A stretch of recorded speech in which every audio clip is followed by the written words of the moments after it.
रविवार का दिन चुनाव प्रचार के सुपर संडे का रहा। भाजपा ने उत्तराखंड, असम के मुख्यमंत्रियों के साथ साथ दर्जनों केंद्रीय नेताओं को रोड शो में उतार दिया। पार्टी ने केवल रविवार को ही 14 रोड शो कर राजधानी में चुनाव प्रचार का रंग जमा दिया। पिछले 15 साल से एमसीडी के काबिज भारतीय जनता पार्टी इस बार भी जीत के लिए पूरी तरह से तैयार है। दिल्ली नगर निगम का चुनाव मुख्य रूप से बीजेपी, आम आदमी पार्टी और कांग्रेस के बीच होता है। हालांकि पिछले 15 साल से बीजेपी ने नगर निगम का ताज सिर्फ अपने पास रखा है।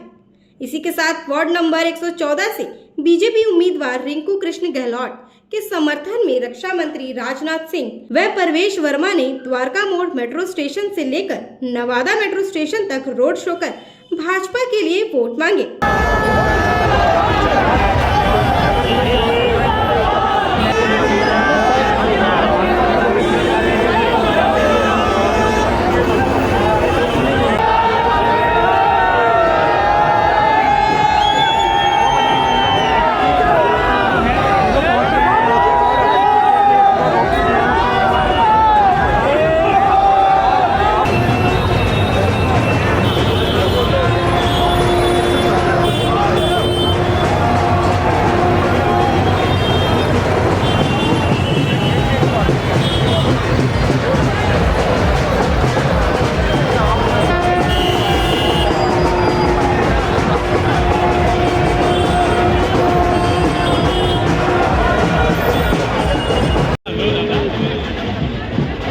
भाई ठंडा हटाओ नहीं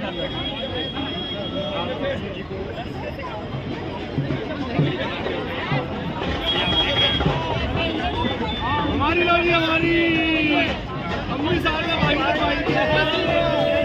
जय श्री राम जय श्री राम।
रिंकू कृष्ण गहलोत ने रोड शो में स्थानीय भाजपा नेताओं कार्यकर्ताओं के साथ अपनी पूरी ताकत झोंक दी।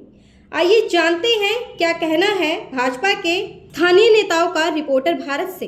लगता है भगवा ही भगवा है, चारों तरफ भगवा लहराना भी चाहिए और लहरा भी रहा है। इस केजरीवाल सरकार के जो कारनामे और उनकी नीतियां उससे परेशान हो गए और उसके झूठ से परेशान होकर जनता का बिल्कुल मन बदल चुका है। यह जो अपनी ईमानदारी के बल के ईमानदारी के गीत गाता था, इससे बड़ा बेईमान, झूठा, भ्रष्ट इसके सारे मंत्री जेल में। यहाँ वहाँ कहता है पंजाब में शराब बंद करूँगा, यहाँ एक के बाद एक फ्री कर दी। महिलाओं तक के ठेके इसने अलग से खोल। रेज बाल्यान विधायक है, उन्होंने आज तक एक भी काम नहीं किया। उनके काम को अगर देखा जाए तो एक भी वोट आम आदमी पार्टी को नहीं पड़नी चाहिए। बिल्कुल देखिए, सबके सुख दुख के साथी हैं और सबके बीच में, चाहे वो पार्षद के रूप में रहे हो और यहाँ तक कि विधायक का काम भी वही कर रहे हैं। और लोगों का जो मान सम्मान भरोसा उन्होंने जीता हुआ है, अपने काम के बलबूते पे जीता हुआ है और लोग उस पर विश्वास भी करते हैं। अब तो कह रहे हैं कि अब की बार रिंकू को जिताएंगे। हमारे समाज की और हमारे बहू की पगड़ी का मान सम्मान की बात है, तो वो जरूर जिता के यहाँ से भारी बहुमत से निकालेंगे। बिल्कुल आएगी और पूरे उसके साथ बहुमत के साथ आएगी। बिल्कुल देगी, हम पूर्ण बहुमत से आएंगे और पार्टी को जरूर जिता के लाएंगे। हमने अपने क्षेत्र में कूड़े की गाड़ियाँ लगवाई हैं, झाड़ू का काम करवाया, लाइटें लगवाई हैं, हमने ऐसे बहुत से काम करवाए हैं, बेंचेस लगवाए हैं। Thank you. ऋषि खत्री मेरा नाम है। सरकार बीजेपी की आएगी? नहीं, फिलहाल क्या है कि कैंडिडेट देख के ही तो करेंगे। जिस कैंडिडेट ने काम किया है वही आए जीतेगा। क्या काम किया उन्होंने? बहुत बढ़िया काम किया और वो इसी एरिया में रह रहे हैं, काम भी बहुत अच्छा किया। अवधेश कुमार सिंह, यही निशानी हमारे हिंदुत्व की है। भगवा जो बताया आपने, हम उत्तर प्रदेश के रहने वाले आज दिल्ली के निवासी हो गए यहाँ पर है। मैं तो कूद गया था, बता रहा हूँ कि मतलब दो फीट, मैं मिलिट्री वाला हूँ, बता रहा हूँ कि मैं तो 2 फीट कूद रहा था उनके आगे चल करके। मैंने अब बंदा, अब हमारा काम और अच्छा होगा। और जो बताया किया उसने। प्रचार हम सेवा हमारा विचार है और हम खोखले प्रचार नहीं करते हैं। दिल्ली के अंदर भारतीय जनता पार्टी चौथी बार बहुमत ले रही है। जनता देख रही है रोज टीवी पे, कभी मसाज पार्लर खुल रहे हैं जेल के अंदर, कभी पैसे लेके पड़े हुए हैं, कभी कोई किस कर रहा है। जनता देख रही है। जो पढ़ाई का शोर मचाता है, मेरी शिक्षा उत्तम नगर में राजनाथ सिंह जी का दौरा ये दर्शाता है कि दिल्ली के अंदर एमसीडी जीत रही है और भारी बहुमत से जीत रही है और चौथी बार जीत रही है। बहुत बढ़िया लग रहा है और इतना स्वच्छ काम हो रहा है नवादा वार्ड के अंदर कि आप कहीं भी घूम के देख सकते हो, कहीं गंदगी नहीं मिलेगी। जरा ये महसूस होता है कि मेरा बच्चा इस गांव की सेवा में, इस कॉलोनी की सेवा में, देश की सेवा में दिन रात तत्पर लगा रहता है। खुशी का माहौल अच्छा लग रहा है हम लोगों की मेहनत रंग लाएगी। कृष्ण जी ने बहुत काम किया है और हमारा ये छठा इलेक्शन है और आपने देखा होगा कभी भी मैं कृष्ण जी के हमेशा कंधे से कंधा मिला के मैंने उनका साथ दिया हमेशा इलेक्शनों में। तो ये कृष्ण जी के काम है जो हमारे रक्षा मंत्री हमारे साथ आ रहे हैं, हमारे प्रचार के लिए आ रहे हैं। बिल्कुल जो निगम के काम है, जो मैं तो ये कह रही हूँ, हम वो प्रयास करेंगे कि विधायक के काम भी हम कर सकें। सारे काम जो निगम के हैं सब करेंगे, साफ सफाई का सारे काम करेंगे। अपनी एक खुद की एक गाड़ी लेंगे जिससे हम लोगों के सीवर बहुत बुरा हाल है विधानसभा में। मैं ये कह रही हूँ कि केजरीवाल के कुछ नहीं किया, बहुत बुरा। और बहुत काम करते थे, आप किसी से भी पूछ सकते हैं उनके काम के बारे में। साफ सुथरी छवि है, हम दोनों मिलकर काम करेंगे। और देखिए, अगर हम अब काम कर रहे हैं 2 साल, 2025 में फिर विधायक का इलेक्शन है। मैं तो लोगों से यही प्रार्थना कर रही हूँ कि अगर हमने काम किया होगा तो आप वोट देना, नहीं तो आप बेशक वोट मत देना। मैं तो लोगों से यही कह रही हूँ कि जैसे कृष्ण जी ने 6 साल काम किया है, आगे मिलके फिर अगर 2025 में फिर विधायक का हम लोगों को तो फिर लोगों के पास जाना। देखिए, लोग तो 5 साल में इलेक्शन लड़ते हैं, हम तो 2-2.5 साल में फिर शुरू हो जाते हैं। तो मैं तो आप लोगों को यही कह रही हूँ कि कृष्ण जी की अच्छी छवि है, दोनों मिलके काम करेंगे। निगम के मैं कर दूंगी और विधायक के कृष्ण जी करेंगे। वो तो बीजेपी दे रही है। नहीं, देखिए, आपने शायद 2008 से हमने इलेक्शन शुरू किए थे, पति के साथ पत्नी और पत्नी के साथ पति, ये तो है ना, भारतीय जनता पार्टी फ्री में दे रही है।